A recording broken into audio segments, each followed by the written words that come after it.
Jonathan Baum, Dirty Dutch, I got a question. Who was the hardest person to work with in the back? You've worked with Dixie Carter, John Laurinaitis, Kevin Dunn, Vince Russo, etc. Well, I haven't worked a lot with Kevin Dunn. I heard he was. I never heard any stories about Kevin Dunn. Hard to work with because he's more the truck guy. He's more the production guy, and I don't know what he would be hard to work with because he just says, "Hey, we just need this," and I don't think there's a problem with that. Dixie didn't know enough to be hard to work with. She would probably do what you said to do. Who was the others? John Laurinaitis, Vince Russo, or it could be anyone from your illustrious 50-year career. Bill Watts, probably. Bill Watts was a perfectionist, kind of.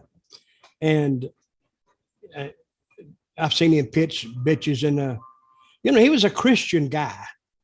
And all of a sudden, all his Christian faith would go out the window when he'd get mad.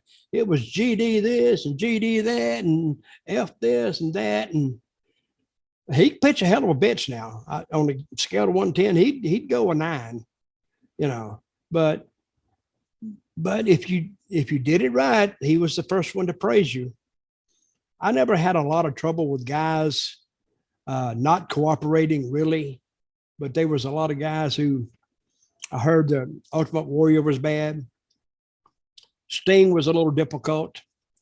Probably Lex Luger was the worst because I was on WrestleMania 10. 11. We've actually covered this as well. I remember I tell you about the finish. Yes. Didn't you argue for like 2 hours about the finish? And then you just put your hand up and said, why don't we just Lex do this? kept saying, I don't think, he'd talk about himself in third person. He'd say, I don't think Lex would do that. I wanted to reach over and just open hand slap him at one time. I said, well, what would Lex do if he just got the shit slapped out of him? Then I'd found out what he'd do. So finally, and then I called, guys, why don't we do this? A little heat, bam, da, bam, da, bam, bam, bam. That's how you do it. And whatever you guys want to do. And then I said at the end, just hook the small package, 1, 2, 3, and let's go.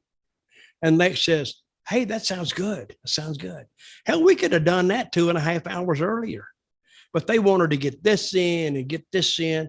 I had to remind them one time, guys, not one person bought this pay-per-view or bought a ticket to come here tonight to see this match. All we want to do is give them a good, solid match and go. What difference does it make? And it didn't make a bit of difference, but Lex, have you seen Lex lately? Yes, I have. Oh, he looks terrible. I mean, I always got along with him, but he was very narcissistic. I don't think he's that way now, but he was always, you could tell by looking at him that the way he was. One night he didn't even want to work with me, and I forgot my partner. Bobby Jaggers, when we were the Kansas Jayhawks. He didn't even want to work a match between, it was me and Bobby against Luger and Tully Blanchard. He didn't even want to work the match because he didn't think that we were worthy of being in the same ring as him. And I'm thinking, really? See, I didn't know that before the match. If I'd have known that before the match, we're talking about sandbagging. Mm-hmm. That's when you get sandbagged. Because if you think you're not worthy, I'll make you look like less worthy than we are in your eyes. But I didn't know about it. But Tully, to his credit, he said, Lex, just stay out of the ring and let me show you how to have a match. And we had a hell of a match with him till he got in. And then it was just, it went up.